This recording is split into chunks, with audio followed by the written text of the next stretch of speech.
The road to Hollow Creek had always carried with it a peculiar heaviness, the kind of silence that pressed against the chest and refused to let go. On autumn nights, when fog rolled thick across the fields and the trees swayed like restless ghosts, travelers often swore they heard whispers in the wind. Few cared to linger after dark, but for those who lived there, for the families who tilled its soil and built their lives against its wooded borders, Hollow Creek was simply home. The Harrow family was one such household. Richard Harrow had inherited the farmhouse from his father, a stern man who had worked the land with iron hands and iron will. The house itself was a relic. 2 stories, white paint peeling from its sides, shutters that clapped when storms passed through. Inside it carried the scent of cedar and old books, of fireplaces long used, of meals prepared by generations. Richard's wife, Margaret, had tried her best to modernize it, but there was always something about that place that resisted change, as though it clung stubbornly to the past. On the evening of October 19, 1998, the Harrows were among the last to leave the town's autumn festival. Hollow Creek's main street had been lit with lanterns, strung across telephone poles, casting warm, golden light onto stalls of candied apples, pumpkin pies, and games for children. Musicians played fiddles near the town square, while elders exchanged stories by fire pits. Claire, their 16-year-old daughter, had spent the evening with friends, her laughter ringing out against the brisk night air. Little Jacob, only 7, clutched a caramel apple sticky in his small hands, his cheeks smeared with sugar, as he clung to his mother's skirt. Richard, a man of broad shoulders and quiet strength, carried bags of pies and cider, his gaze always drifting toward his family with that protective air he never seemed to lose. Neighbors remembered them well that night, because they were happy. Margaret had even joked about staying late, saying it was rare to see all of them together without Richard rushing off to tend the farm. But as the festival wound down, and as vendors began packing their stalls, the Harrows gathered their things and walked back to their car parked along the darkened lane. That was the last time anyone saw them alive. By morning, the town was buzzing with unease. Schoolmates noted Claire's absence. Jacob's teacher remarked to colleagues that the boy had not appeared in class, and by midday, a friend of Margaret's, who often visited, stopped by the farmhouse to drop off preserves. She knocked at the door. No answer. She knocked again, longer this time, then tried the handle. It was locked. Through the window she could see the kitchen table. Plates still lay across it, dinner unfinished, a pitcher of cider half full. It was as though the family had left in the middle of their meal. She grew uneasy, pressing her face to the glass to peer further.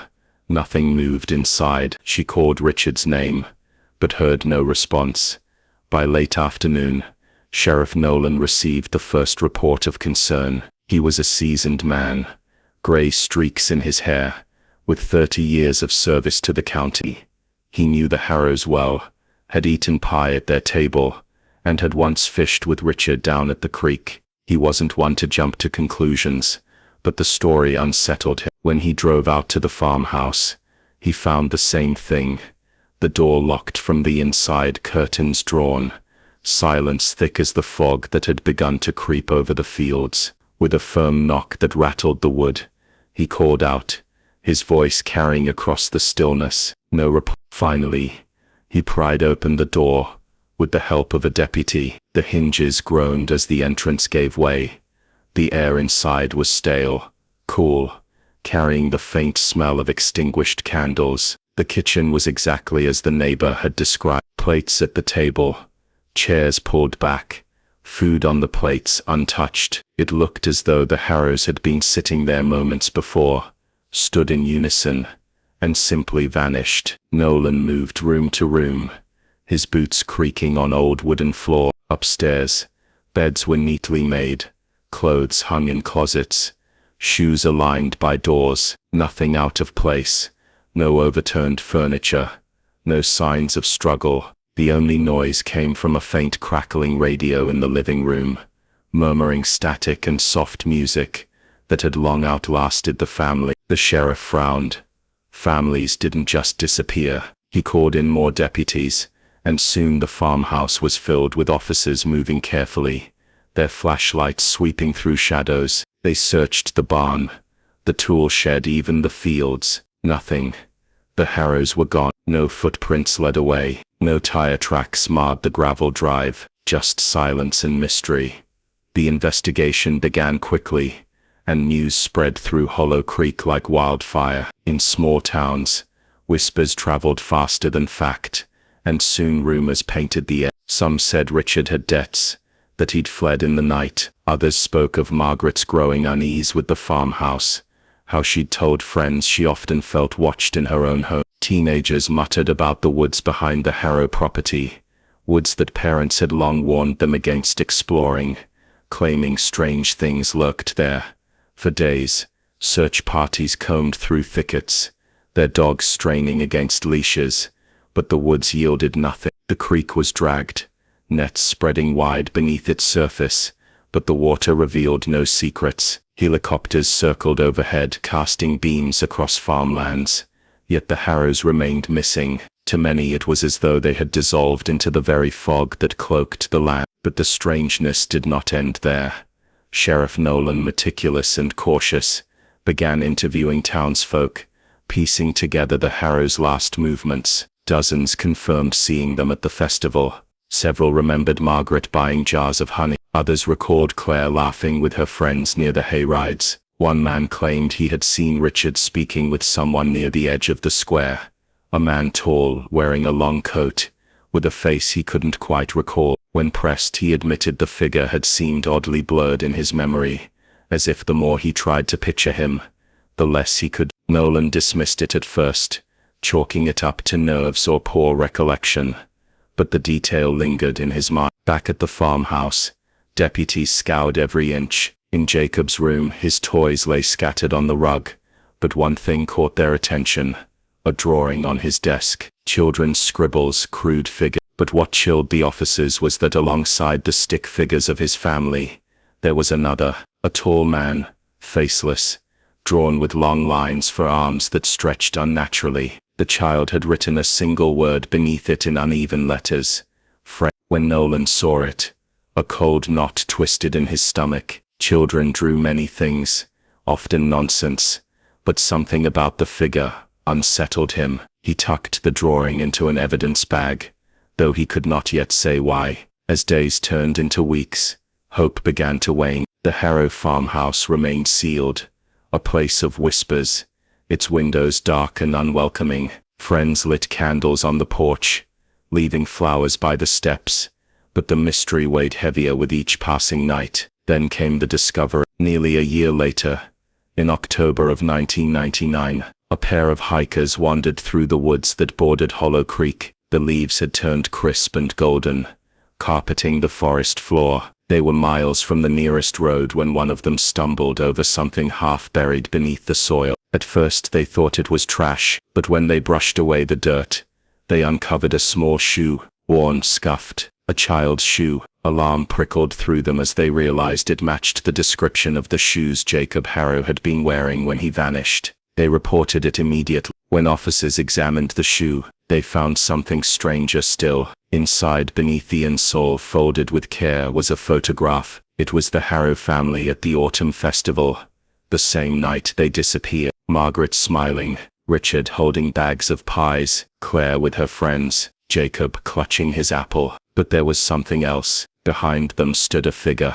a man, tall, shoulders looming, his face blurred as though the camera had failed to capture it. His hands rested on the children's shoulder. No one in town recognized him. No one admitted to seeing him that night.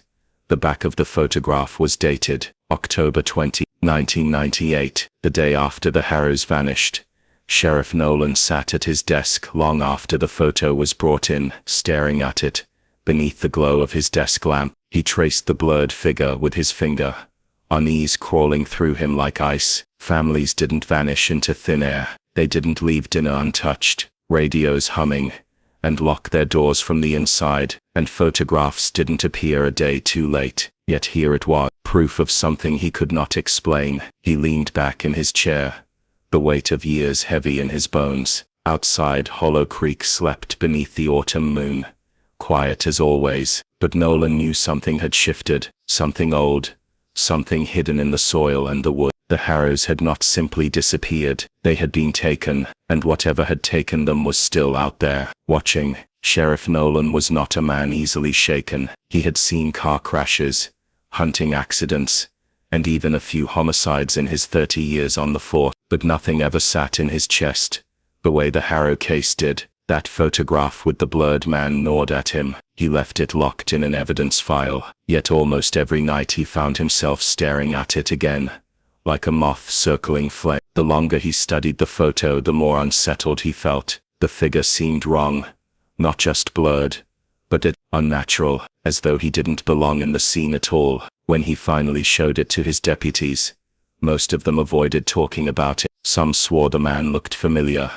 Others claimed he didn't look human at all. The unease spread quietly, and Hollow Creek, already a town steeped in whispers, began to turn fearful. Parents forbade their children from going near the woods. Some families locked their doors earlier each evening, pulling curtains tight as though afraid of being watched. Nolan tried to treat the case like any other. He reopened interviews, searched county records, dug through missing persons files. Nothing. The Harrows left no trace, no money withdrawn, no signs of travel, no hidden secrets unearthed. They were, by all accounts, an ordinary family, but he kept coming back to Jacob's drawing, that faceless figure with stretched arms. Friend, a word that echoed in Nolan's mind, long after he locked the evidence drawer. By the fall of 1999, nearly a year after the disappearance, the town's nerves were raw. Strange reports trickled in, and though Nolan dismissed most as imagination, the pattern bothered him. Farmers claimed their livestock behaved erratically at night,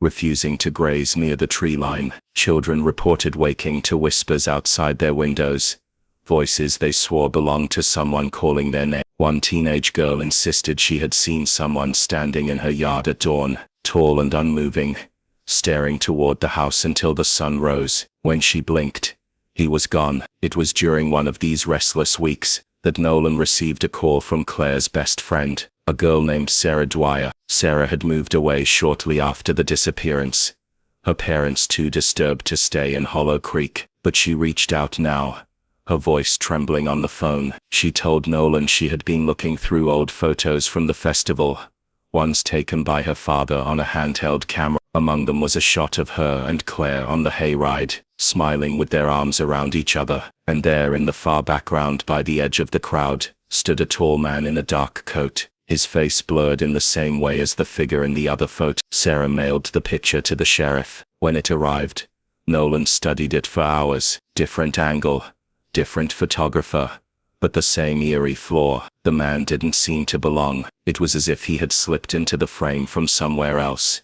A ghost recorded by accident. He showed the photo to a forensic analyst, who confirmed there was no tampering, just a strange distortion they could not explain. The sheriff kept his doubts quiet. The county would not accept talk of ghosts or supernatural figures, but the unease gnawed at him nonetheless. And then the nightmares began. It started subtly. Nolan dreamed of the farmhouse empty, the radio humming in the corner. He would walk through its silent halls, the boards creaking underfoot, and every time he reached Jacob's room, he would see the drawing pinned to the wall, larger than life. The faceless figure would stand there, arms stretching toward him, and just before Nolan could move, he'd wake drenched in sweat. Night after night, the same dream, growing sharper each time. One morning, after a particularly vivid version of the dream, Nolan drove out to the Harrow property alone. The farmhouse stood abandoned, weeds curling up the porch steps, shutters loose against the wind. He unlocked the door and stepped inside. The air was stale, dust motes drifting in beams of sunlight that pierced through cracks in the curtains. Everything remained as it had been left. The kitchen table still set with long rotted food. The drawing had been bagged months ago, yet he swore he could still feel the boy's presence in the room. The scattered toys, the smell of crayons lingering faintly. He sat on the bed, hands folded, staring at the bare wall. His heart pounded, not from fear, but from a strange conviction that if he sat long enough, something would reveal itself. As the wind rattled the shutters outside, Nolan heard it, faint, almost imperceptible, a whisper. He stiffened, holding his breath. It came again, like a child's voice, soft and distant. He rose quickly, scanning the room, empty. The whisper had carried through the air like smoke. He muttered to himself, shaking his head. Age, stress, and lack of sleep. He told himself that the sound haunted him long after he left the farmhouse. By November, more unsettling discoveries came to light. A group of boys wandering the woods found a tree deep in the forest, carved with strange markings. Long vertical slashes, uneven but deliberate, spiraled up its trunk. Beneath them, words had been etched crudely. Still here. When Nolan investigated, he found similar carvings on 3 other trees, all forming a rough path that seemed to lead deeper into the woods. Dogs brought in by search parties refused to go further, whimpering and pulling back. The deputies grew nervous, muttering about curses, about things better left alone. Nolan pressed on, but the path ended abruptly at a clearing where the soil was blackened, as if scorched. No fire had been reported. The ground was bare, lifeless. He crouched, brushing his fingers over the ash-darkened soil, and felt a chill crawl up his arm. He ordered soil samples. The tests later came back inconclusive. The townspeople's fear deepened. Families whispered about the Harrows at night, warning their children not to wander. The case had become more than a mystery. It was a shadow that loomed over Hollow Creek, darkening its fields and silencing its laughter. Then, just before the anniversary of the disappearance, Nolan received a strange package at the station. No return address, just his name scrawled across. Inside was a cassette tape. When played, it hissed with static, before a faint voice emerged. At first it was unclear, words muddled, but as the tape continued, the voice grew sharper. A child's voice. Jacob's. Friend says we can't leave. Friend says we have to stay. Then silence. The tape clicked off, leaving the deputies pale and trembling. Nolan replayed it again and again, his hands shaking. It was Jacob's voice. He had heard it enough times to know. But how? The boy had been gone a year. For the first time in his career, Nolan felt true fear. Not fear of criminals, not fear of violence, but fear of something he could not touch, could not explain, something that defied every law of his world. He locked the tape away with the photos and the drawing. But that night, the whispers in his dreams grew loud. This time, the faceless figure was not on paper or in photographs. It stood at the foot of his bed, long arms reaching, its blurred face tilting as if studying him. Nolan woke choking on air, clutching his chest, and swore he could still smell the faint rot of damp earth in his room. When dawn came, he made a decision. He could no longer treat this case as ordinary. If the Harrows were to be found, if they were even still alive, it would not be through standard police work. Something older, stranger was at play. He began digging into Hollow Creek's history, searching through old archives at the county library, and there in yellowed newspapers and faded journals, he found fragments, stories from decades past, families that had vanished without trace, hunters who never returned, children who claimed to see a tall man near the woods, always faceless, always watching. The pattern stretched back nearly a century, always the same, always unsolved. As Nolan sat surrounded by clippings, his hands trembling, he realized the truth he had long resisted. Hollow Creek was not just another town, it was a place marked, and the Harrows were only the latest victims of something that had been here far longer than any of them. That night, as he locked up the evidence again, the radio in his office crackled to life. He froze, staring at it. The dial had not been touched, yet a faint voice slipped through the static, a child's laugh, and then softly, "Friend." Nolan shut the radio off, his heart pounding, but deep down he knew it would not stop. Hollow Creek had kept its secrets for a century, and now, those secrets had begun to stir once more. The first real snow of the season dusted Hollow Creek on December's edge, frosting rooftops and silencing the woods with a brittle stillness. Sheriff Nolan drove slowly through town that morning, the crunch of tires on ice echoing in the quiet. Hollow Creek looked beautiful at a distance, smoke rising from chimneys, fields blanketed white. But beneath that surface lay a sickness. People no longer lingered in the streets. Parents clutched their children closer. Laughter had become rare. The Harrow's absence lingered like a ghost. Everyone was too afraid to name aloud. Nolan had not slept properly in weeks. The nightmares refused to let him rest. The figure followed him into every dream. A tall, faceless shadow that seemed more defined each time, as though it were drawing closer, sharpening in detail the more he tried to resist it. Sometimes it whispered, other times it only stood there, but its presence weighed on him like a storm about to break. He would wake sweating, heart hammering, convinced something had been watching him from the corners of his darkened bedroom. Yet the sheriff refused to give in. He buried himself in research, combing the archives at the Hollow Creek Historical Society, a brick building that smelled of mildew and forgotten things. He found brittle pages of journals written by settlers in the late 1800s, people who had carved their homes out of the wilderness long before the town grew. And again he found the pattern. In 1874, a farmer named Elias Boone wrote of a tall wanderer who came to his land at dusk. Boone described him as blurred of face, with limbs too long and voice too soft, a man who stood at the edge of the tray line watching his children play.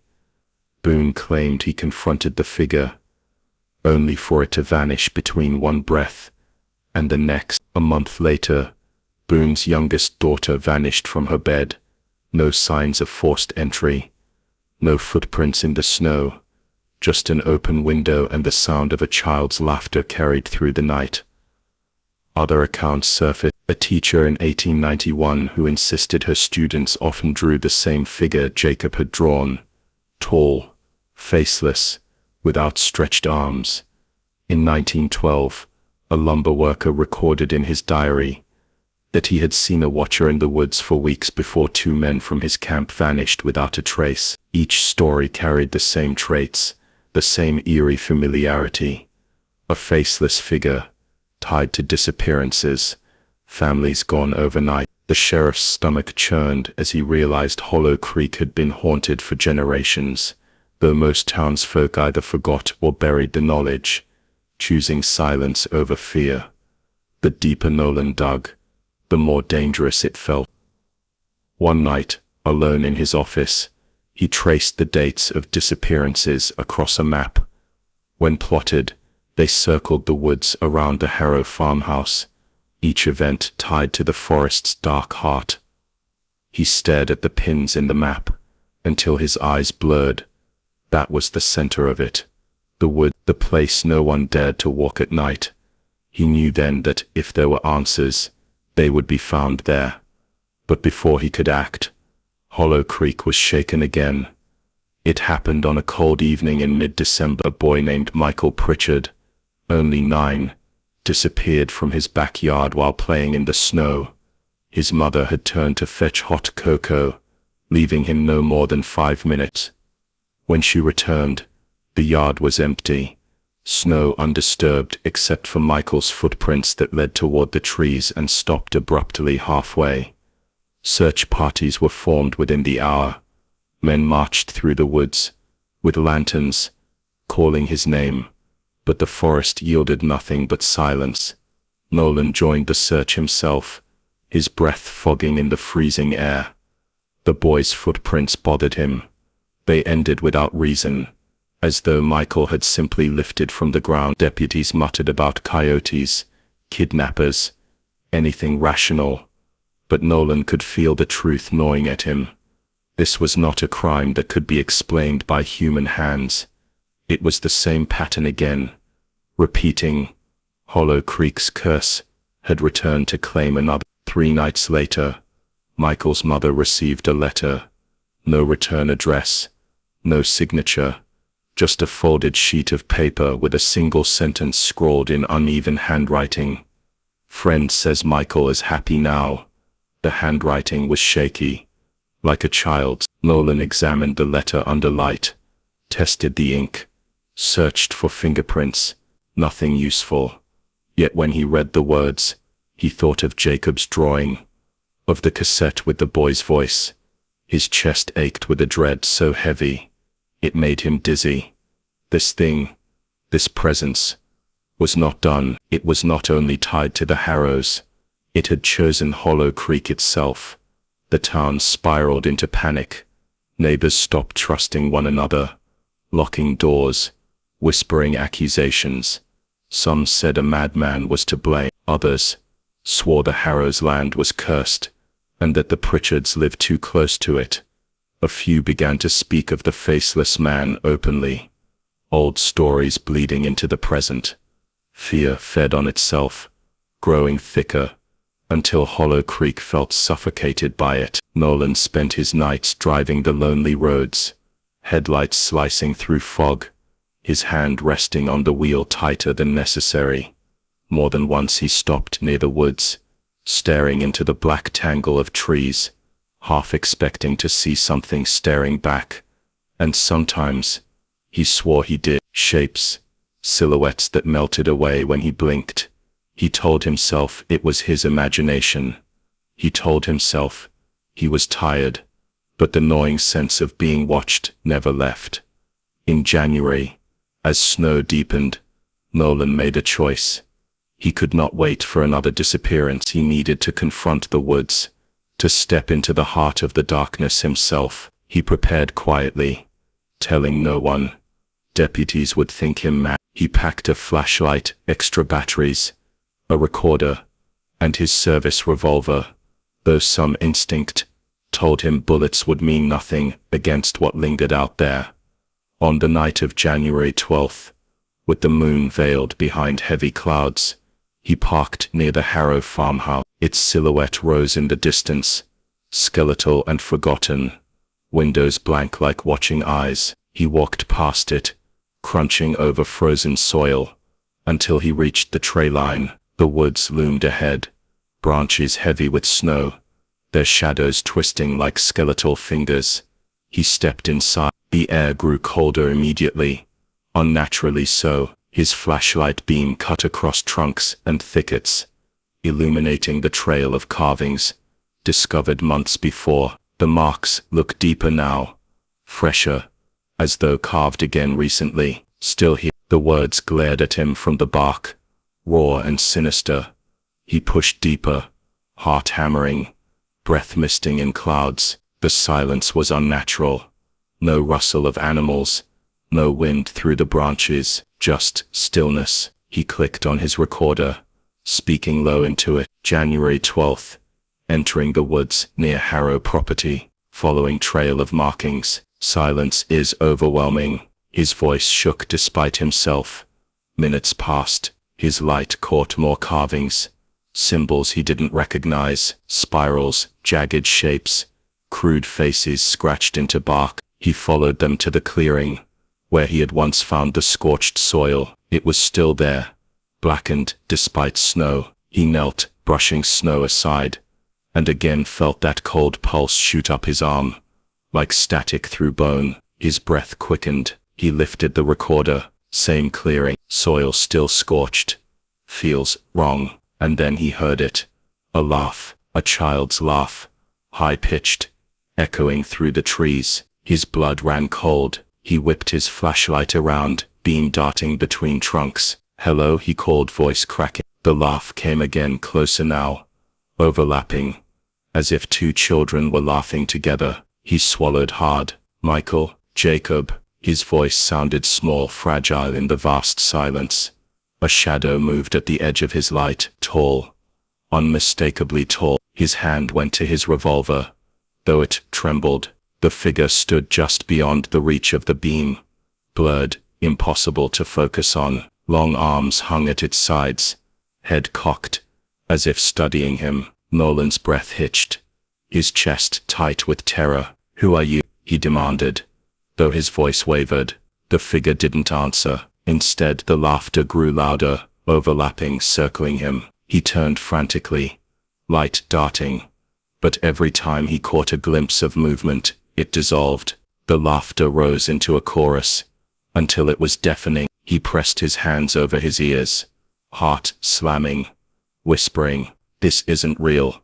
This isn't real." And then it stopped. Silence slammed down like a weight. He lowered his hands, panting, light shaking across the clearing. The figure was gone. Only trees remained, skeletal and unmoving. He staggered back, his knees weak, and nearly dropped the recorder. He forced himself to speak into it again, though his voice cracked. Something here. Tall figure, children's voices, laughing. God help me. He stumbled back through the woods, every instinct screaming at him to flee. The silence followed him, oppressive, until he burst from the tray line into the open fields again. The farmhouse loomed ahead, empty and dark. He climbed into his car, slamming the door, his hands trembling so violently he could barely fit the keys into the ignition. He drove fast back to town, refusing to look in the rearview mirror, terrified of what he might see staring back. That night, Nolan sat in his office, listening to the recorder. At first, it was only his own voice. Then, faintly, in the background, the laughter returned, clear, children's voices. And after the laughter faded, a whisper, so soft he barely caught it, a single word. He shut the recorder off, his chest tight. For the first time in his life, Sheriff Nolan prayed. The days following his night in the woods felt unreal, as though Hollow Creek had tilted slightly off its axis and left Nolan clinging to the edge of something vast and incomprehensible. He replayed the recording dozens of times, each listen pulling him deeper into dread. The laughter was not imagined. It was there, bright and cruel. The sound of children who should not have been there. Worse still was the whisper at the end. He tried convincing himself it was a trick of the wind, interference in the tape. But each time he heard it, his blood chilled in the same way, like fingers pressing against the back of his neck. Nolan had been a man of law his whole life, bound by reason and evidence. But reason had abandoned Hollow Creek long ago. He began carrying the recorder with him everywhere, setting it on his desk, at the station, slipping it into his coat pocket at night. Part of him believed that if he gathered enough proof, someone beyond this town might listen, might take him seriously. But another part of him, the part that woke at 3 a.m. drenched in sweat, wondered if all he was doing was inviting the thing close. Deputy Carla Hayes was the first to notice his fraying edges. She was young, sharp-eyed, and loyal, but she watched him with quiet worry as he sifted endlessly through old maps and photographs. "You look like hell, Sheriff," she said one morning, sliding a cup of coffee onto his desk. "When's the last time you went home and slept in your bed?" He muttered thanks, rubbing his temples. "Can't sleep," he admitted. "And if I do, it's worse." Carla hesitated, then lowered her voice. "It's about the Harrows, isn't it? About the boy and the Pritchard kid?" Nolan looked up sharply. "What do you know?" "Only what people whisper," she said. "That something's out there, something not right. My grandmother used to tell stories about a watcher in the wood. I always thought it was folklore." But she trailed off, her expression darkening. "This town feels sick, Sheriff, like it's waiting for something." Nolan wanted to dismiss her words, but instead, he found himself nodding slowly. "You're not wrong," he said. That night, Hollow Creek suffered another blow. A man named Daniel Rowe vanished from his truck on the road near the Harrow property. The vehicle was found idling by the shoulder, headlights cutting across the trees, door wide open, radio still playing. No footprints leading away, only the driver's seat empty, as though Daniel had dissolved into the night air. His wife reported him missing within the hour, and by morning the whole town buzzed with terror. It was no longer just children. The escalation rattled Nolan deeper than he wanted to admit. He drove to the site himself, staring at the truck, the snow swirling around it like ash. The scene mirrored the farmhouse in eerie detail. Something halted mid-motion, untouched, waiting. He opened the glove compartment out of habit and froze. Inside lay a folded piece of paper. He pulled it out with gloved hands and unfolded it. The message was short, written in the same jagged hand as the letter to the Pritchards. "Friend says Daniel is with us now." Nolan's vision swam. He crumpled the paper, fighting the surge of fear that rose in his chest. This wasn't random. The thing, whatever it was communicating, taunting, claiming ownership of the missing. And with every note, every whisper, every photograph, it felt closer. Sleep became impossible. The sheriff's house grew unbearable. Every shadow seemed alive, every creak of the floorboards a warning. He began spending his nights at the station instead, poring through old records until dawn. Deputies whispered among themselves about his haggard appearance, the red veins in his eyes, the way he jumped at sudden sounds, but none dared question him openly. Then came the night the radio spoke again. Nolan had dozed off at his desk, head slumped against his arms. When the static crackled to life, he lifted his head groggily, staring at the old police radio as it hissed. Slowly voices emerged, children again, whispering in unison, "Come back, come back, come back." Nolan's heart thundered. "Where?" he demanded hoarsely, leaning toward the radio. The reply was a single word, faint but clear. "Home, the farmhouse." By dawn, he knew he had to return, not alone this time. He called Deputy Hayes into his office and laid out everything. The photographs, the letters, the recordings. At first her face shifted with disbelief, but as the evidence piled, her expression hardened. She swallowed hard, glancing toward the fog-stained windows. "You're saying, this isn't a man, this is something else." "I don't know what it is," Nolan admitted, "but it's been here for a long time, and it won't stop. The Harrows, the boy, Daniel, this thing is collecting them, and it wants me next." She stared at him. "Then why go back?" "Because that's where it lives," Nolan said flatly. "The farmhouse, the woods, that's where it started, and that's where it'll end. If I don't face it, more people will vanish, maybe the whole town." Despite the fear flickering in her eyes, Carla nodded. "Then I'm going with you." They set out that evening, armed with flashlights, tape recorders, and a camera. Snow crunched underfoot as they approached the farmhouse, its silhouette looming through the mist. The porch sagged under their weight as Nolan unlocked the door. Inside, time seemed frozen, plates still on the table, chairs askew, the air heavy with dust. Carla shivered.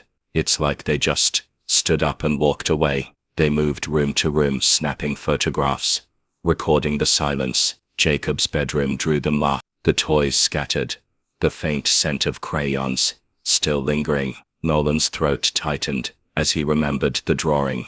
"This room feels colder," Carla whispered. She rubbed her arms, her breath fogging in the air though the heater had long been broken. Nolan set his recorder on the desk. "If you're here," he said firmly, though his voice shook, "show yourself." At first, nothing, just silence. Then a soft sound, so faint Carla almost didn't catch it. A giggle. Both froze, staring at each other. The giggle came again, closer now, echoing from the hallway. Nolan snatched up the recorder and stepped out, flashlight beam cutting through the dark. The hallway stretched empty, shadows stretching long against peeling wallpaper. Then the temperature dropped. Both of them felt it at once, a sudden plunge of cold that turned their breath to mist. Carla gasped, clutching Nolan's arm. At the end of the hallway something stirred, a shadow taller than the doorframe, its limbs elongated, its face blurred in the light. It did not move. It only stood watching. Carla's hand tightened on her flashlight. "Sheriff, I see it," Nolan breathed. His revolver felt useless at his side. "Stay calm."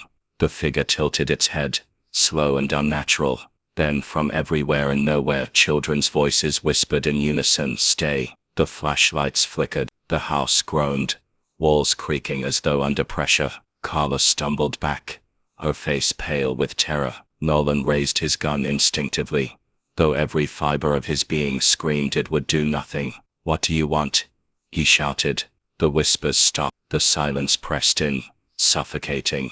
Then clear and high-pitched, a single child's voice answered, "We want you." The bulbs in their flashlights burst at once, plunging them into darkness. Carla screamed. Nolan fired blindly, the deafening cracks echoing through the house. He felt something brush past him, cold and slick, like fingers grazing his arm. He swung the lightless flashlight wildly, desperate. Then, as suddenly as it began, the presence was gone. The air warmed. The silence returned, panting. Nolan fumbled to light a flare. Its red glow filled the hallway, casting everything in bloody shadow. No figure, no whispers, just the farmhouse, empty and still. Carla clung to the wall, shaking, tears streaking her face. "What the hell was that?" she whispered. Nolan swallowed hard, forcing his voice steady. "Proof," he said. "It's real, and it's not finished." They fled the farmhouse, neither daring to look back. In the patrol car, Carla sat rigid, refusing to speak. Nolan gripped the wheel tight, his eyes fixed on the road. Though his mind swirled with terror, the thing had spoken. It had claimed him, and now he feared it would not rest until it had him. That night, Hollow Creek slept uneasily, unaware their sheriff had crossed a threshold. No one ever should. And deep in the woods, where the snow fell silent and the trees shivered in the wind, something stood, watching, waiting. Detective Hale sat in his dimly lit office. Long after midnight, the case file spread across his desk like the remains of an autopsy. Hollow Creek had given him puzzles before: missing hikers, drowned drifters, even the occasional act of violence that came with rural desperation, but nothing like the Harrow case. It had begun as a mystery of absence, a family simply vanishing, but over the years it had twisted into something far darker. Every scrap of evidence seemed to mock him, and every time he thought he had a thread, it slipped away. The farmhouse stood empty like a monument to silence, yet the unease lingered in every corner of town. The photo found in the woods had been re-examined countless times. Forensics dated it, tested the paper, searched for tampering, and yet every result confirmed the impossible. It was real, a picture of the Harrows, the night of their disappearance, with a man whose face blurred, as if the camera refused to capture him. Hale had stared at that face more than anything else in his life, and it only unsettled him more the longer he looked. Sometimes late at night, it seemed less like a blur, and more like a shifting mask, as though his mind was trying to resolve a face that was never meant to be seen. And now, another lead had surfaced. The phone call had come that morning from a ranger in the hills, reporting that a hunter stumbled across something odd in the forest, near Hollow Creek. Hale had gone himself, hiking through the misty trails, until he stood in a clearing. There, nailed to the trunk of an old oak, was another photograph. It was the Harrow house, windows lit, but the picture had been taken from outside, through the trees. In the corner of the frame, a hand pressed against the glass. The hunter swore he hadn't touched it. The photograph was laminated, weatherproofed, almost like someone had wanted it preserved. Hale took it carefully, his gloves slick with cold sweat. When he looked closer, he noticed the date scrawled on the back: October 18, 1998, a day before the family vanished. The discovery had gnawed at him all week. Why was the evidence appearing years later? Who was leaving these pictures? And why did they surface only when the trail had grown cold? It was as if someone were playing with him, dragging him deeper into a labyrinth, where every clue was both an answer and a threat. That night, Hale poured another whiskey and stared at the maps pinned across his office wall. Strings and notes connected, points. The farmhouse, the creek, the woods, the festival grounds. The two photographs were pinned at opposite ends, forming a line that cut straight through Hollow Creek's old cemetery. A coincidence maybe, or not. He remembered the caretaker of that cemetery, an old man named Wilkins, with trembling hands and eyes that always seemed a little too alert. Wilkins had been one of the few who swore he saw something the night the Harrows vanished. He claimed that around midnight, he saw lanterns flickering in the woods, moving in a strange procession. When the police questioned him, they dismissed it as rambling, the story of a man too fond of his flask. But Hale had never entirely forgotten it. The next morning, he drove out to the cemetery. The fog clung to the gravestones, softening their edges, and crows stirred in the bare trees. Wilkins's shack sat at the edge, its porch sagging, smoke curling from the chimney. Hale knocked, and the door creaked open. The old man shuffled out, his eyes watery but sharp. "I knew you'd come," Wilkins said without greeting. His voice was cracked, like the bark of the trees around them. "You did?" Hale asked cautiously. Wilkins nodded. "Been waiting. You've seen them too, haven't you? The sign, the pictures." "He's not done."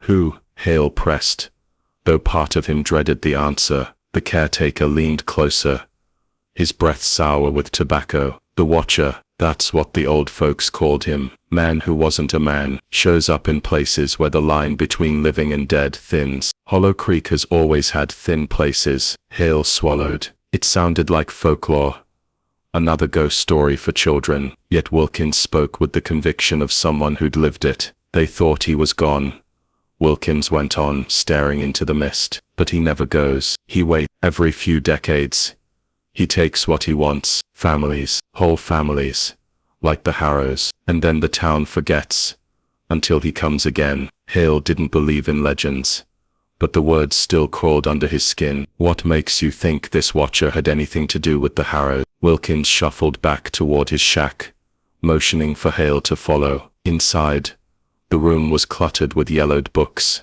photographs, and stacks of old newspapers. The old man pulled out a box and spilled its contents across the table. Newspaper clippings fluttered out, articles dating back nearly a century. Families missing from Hollow Creek, always in October, always without trace. Hale picked up one. 1924. The Caldwell family vanishes. Another. 1952. Farmstead found empty. The names changed, the dates shifted, but the pattern was unmistakable.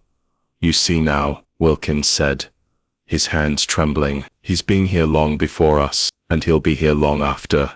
Hale's mind spun. He wanted to dismiss it as paranoia, the ramblings of an old man drowning in conspiracy. Yet, the photographs, the dates, the disappearances, everything fit too neatly, too horribly. As he left the shack, Wilkins called after him, "You won't stop him, detective, but you'll see. He'll show himself again, and when he does, you'll wish you hadn't gone looking." That night, sleep refused to come. Hale lay awake in his small house, staring at the ceiling, listening to the creaks of old wood. Around 3 in the morning, a noise pulled him upright, a faint tapping sound. He grabbed his gun and crept to the window. On the glass, pressed against the outside pane, was a handprint. Pale, too pale, he yanked the curtain closed, heart pounding. When he opened it again, the handprint was gone. The next day, Hale returned to the Harrow farmhouse. The structure sagged with age, its windows boarded, weeds growing through the porch. He stepped inside, dust rising under his boots. The air smelled of mildew and rot, but beneath it lingered something faintly metallic, like dried blood. He walked through the kitchen, the chairs still pushed back from the table, frozen in the position they'd been found years ago. The sense of absence was overwhelming, as though the house remembered the family better than the town did. Hale took out the new photograph and compared the angle it had been taken from the woods, looking toward the window. Someone had been watching them long before they vanished.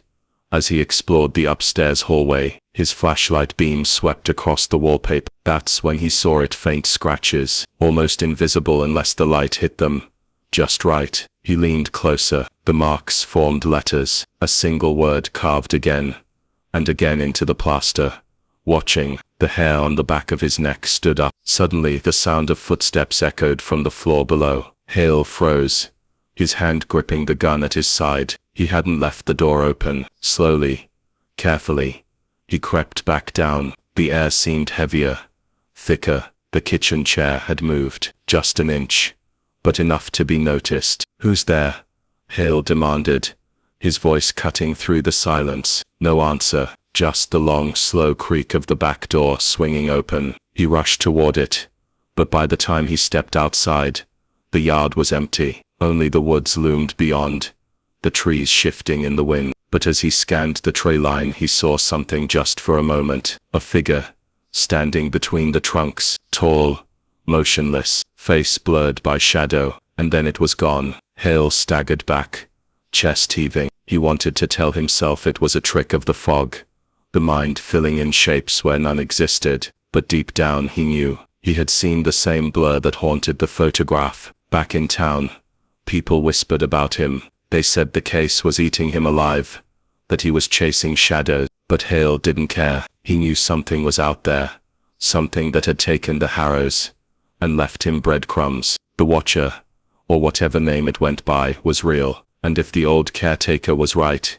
he wasn't finished. As the days stretched on, Hale felt the eyes more often. In the mirror, in the reflection of his car window, in the corner of his vision, when he walked the empty streets at night, always watching. And then the final blow came. A package arrived at the station with no return address. Inside, wrapped in brown paper, was a cassette tape. Hale found an old player and pressed play. Static filled the room.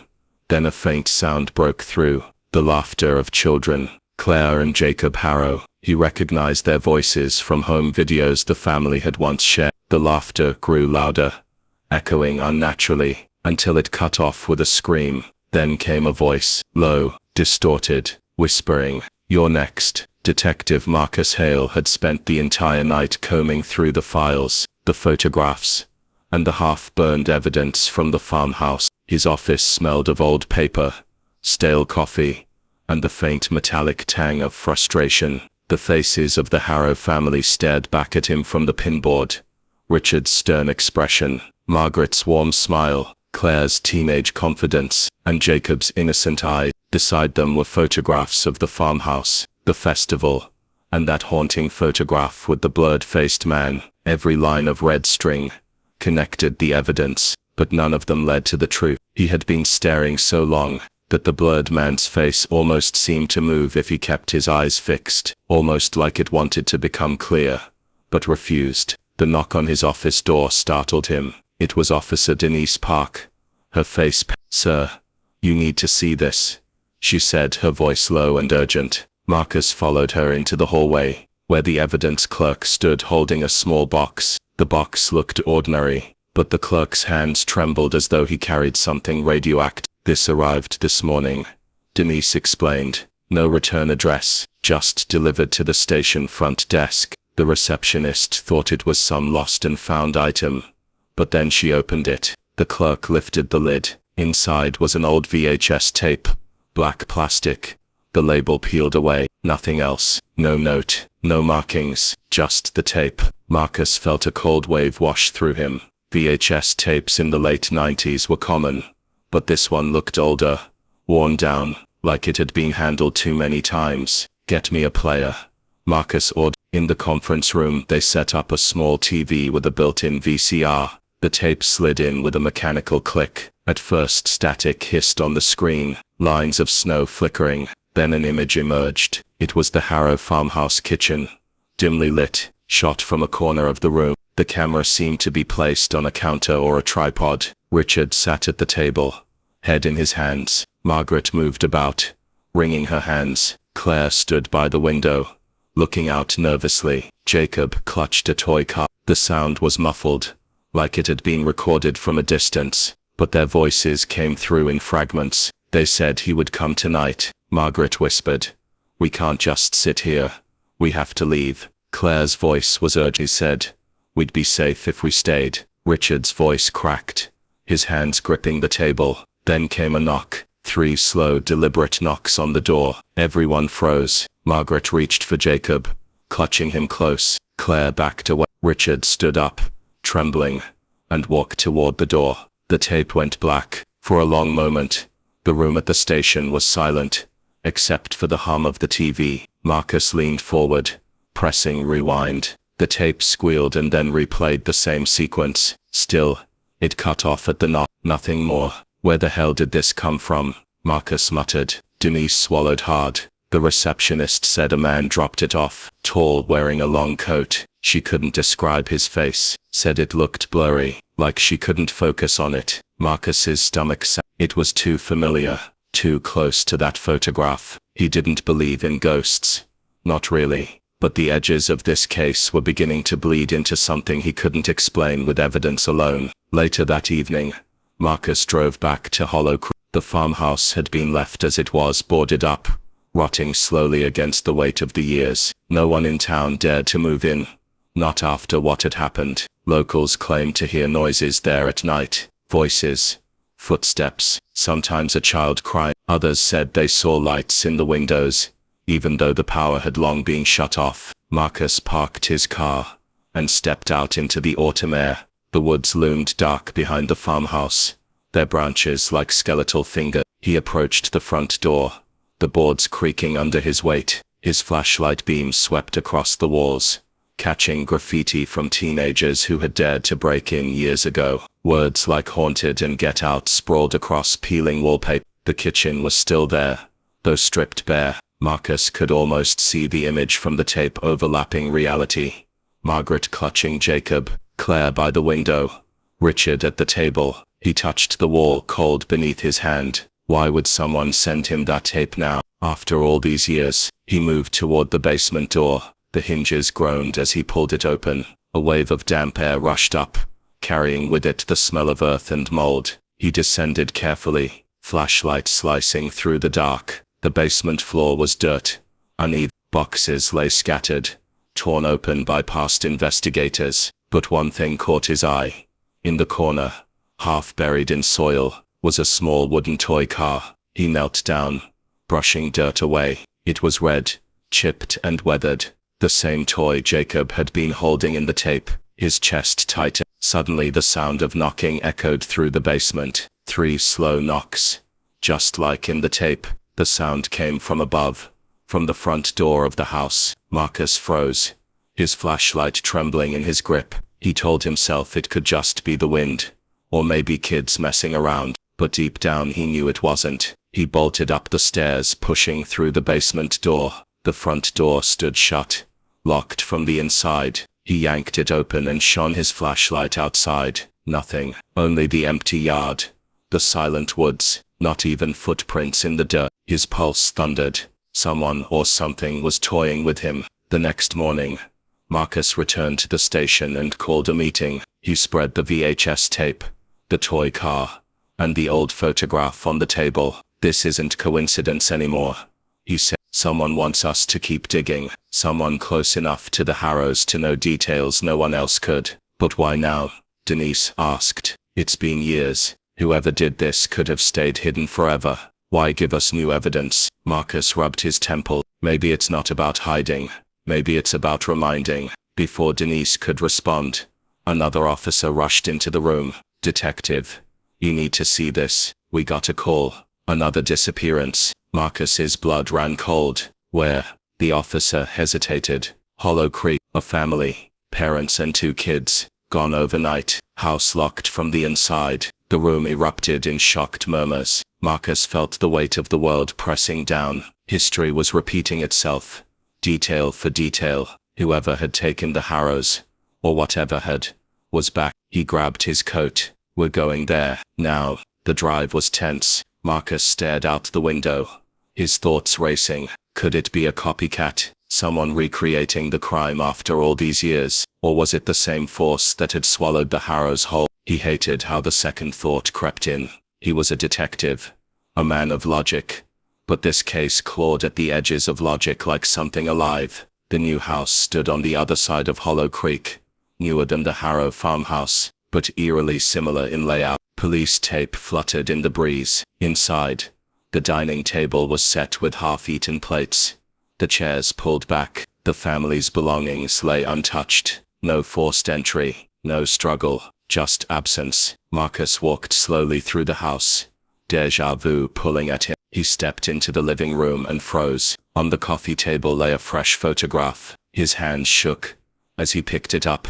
It was the missing family, smiling at what looked like the town fair, and behind them stood the same man, the blurred-faced figure. Only this time he wasn't resting his hands on the children. This time his hand was on the father's shoulder, and the date printed on the bottom corner was today. Marcus's breath hitched. Whoever, or whatever was behind this, was watching, close enough to snap photograph.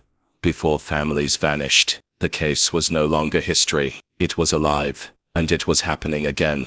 He looked at Denise, her face pale as she stared at the photograph. "We're not chasing a ghost story," Marcus said, though his voice trembled. "We're chasing something that knows us, watches us, and plays by rules we don't understand." But deep inside, he wondered if they were the hunters, or the prey. The night air was suffocating, heavy with the dampness of Hollow Creek's endless fog. Detective Harris gripped his flashlight as if it were his last tether to sanity, its narrow beam slicing through the suffocating darkness of the Harrow farmhouse. The once familiar creaks of the old floorboards seemed amplified, as if the house itself was groaning under the weight of its secrets. Each step he took echoed unnaturally, like the sound was being swallowed and thrown back at him by unseen walls. He should have walked away. Every bone in his body told him to leave, to abandon this cursed house and its buried truths.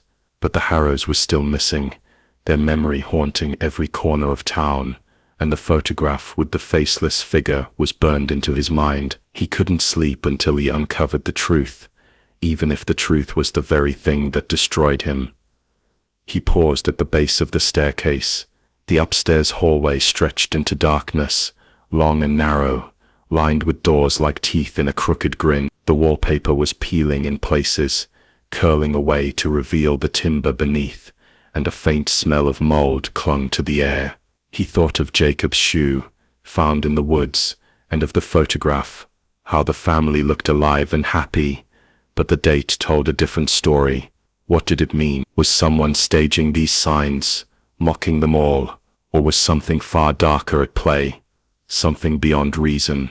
As he climbed the stairs, Harris heard it again, the low hum, a vibration deep and steady, as though the house itself was alive. It wasn't mechanical, it was organic, pulsing through the walls like a heartbeat.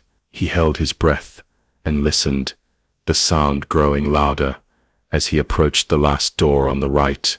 It was Claire's room, the teenage daughter. He remembered her diary entries, found earlier in the investigation, half-finished sentences, about shadows at her window, about voices whispering her name when no one was there.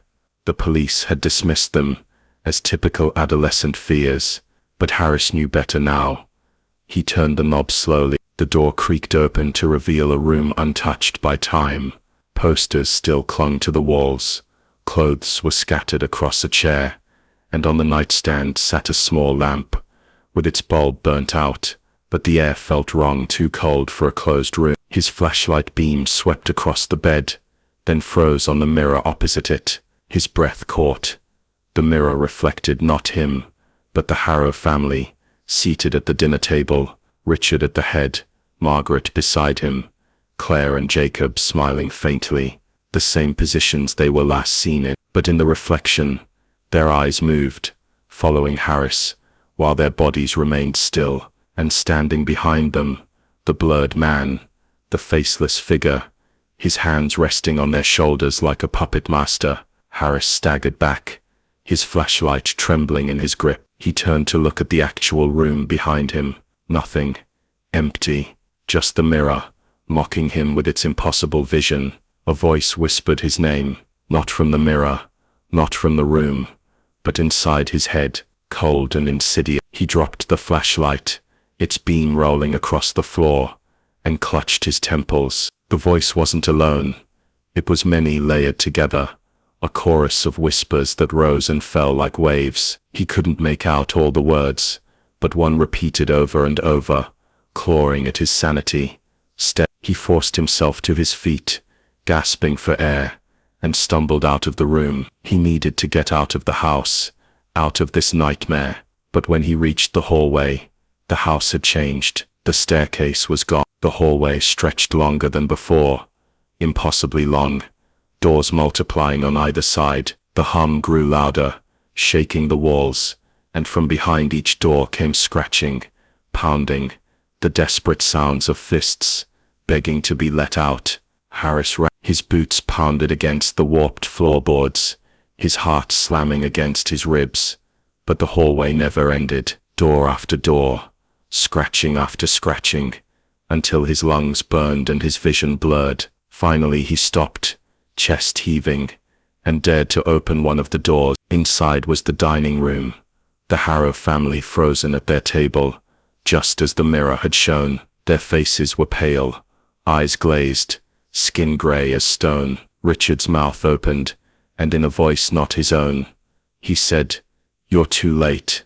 The hum became a roar. The walls pulsed like veins. The floorboards writhed beneath Harris's feet. He stumbled back, slamming the door shut. But the roar followed him, pressing against his skull until he thought his head would split. He collapsed against the wall, hands clutching at the plaster, and realized it was warm, like flesh. The house was alive. Through the cacophony, one sound cut clear, a child's laughter, high-pitched, innocent, echoing from somewhere ahead. Jacob. Harris pushed himself forward, following the laughter through the endless hallway, until he reached a door. Unlike the others, it was smaller, almost like a closet, its wood blackened and splintered. The laughter stopped, as his hand touched the knob. For a moment, silence consumed everything. Then slowly, he opened the door. Inside was a void, blackness so thick his flashlight couldn't penetrate it. The air was ice cold, sucking the breath from his lungs. And from the darkness, something moved. First, a shape, then a form. The faceless man. His body stretched unnaturally tall, his blurred features shifting like smoke, his hands impossibly long. He stepped forward, and the darkness moved with him, filling the hallway, swallowing the wall. Harris tried to raise his gun, but his arms felt heavy, as though the air itself was chains dragging him down. The faceless figure reached out. His hand brushed Harris's chest, and in that instant, Harris saw everything.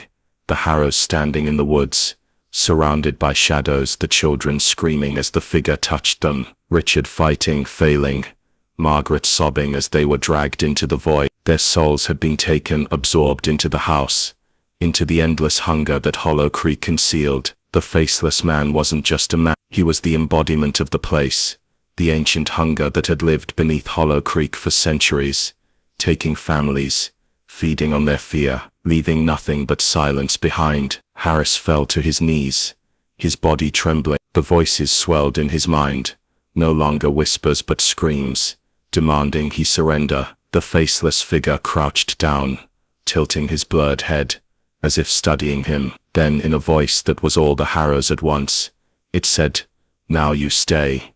Darkness engulfed him. The next morning, the townsfolk noticed the Harrow farmhouse's windows were all open, curtains fluttering in the breeze. They thought perhaps vandals had broken in again. When Sheriff Daniels went to check, he found the front door ajar, the dining table set, as if waiting for a meal. 4 chairs pulled back, 5 plates on the table.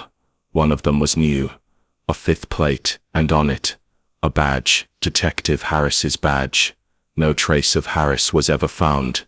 Over the years, the legend of the Harrow family grew. Some claimed they still saw lights in the farmhouse, shadows moving past the windows though the place was abandoned. Others swore they heard laughter in the woods, or a man's voice calling from the darkness, urging them to step inside. But no one dared stay past nightfall. Hollow Creek became a place people drove past without slowing down, a name whispered, but never visited, and the farmhouse still waits, patient, hungry, because once you step inside, once the house knows your name, you don't leave, you stay, forever. And that was the story of the Vanishing, At Hollow Creek, a family gone without a trace. A detective swallowed by the same darkness he was trying to expose. Was it a curse, a haunting, or something far older and hungrier than we can ever understand? The farmhouse still stands, its windows staring out like watchful eyes. Maybe one night,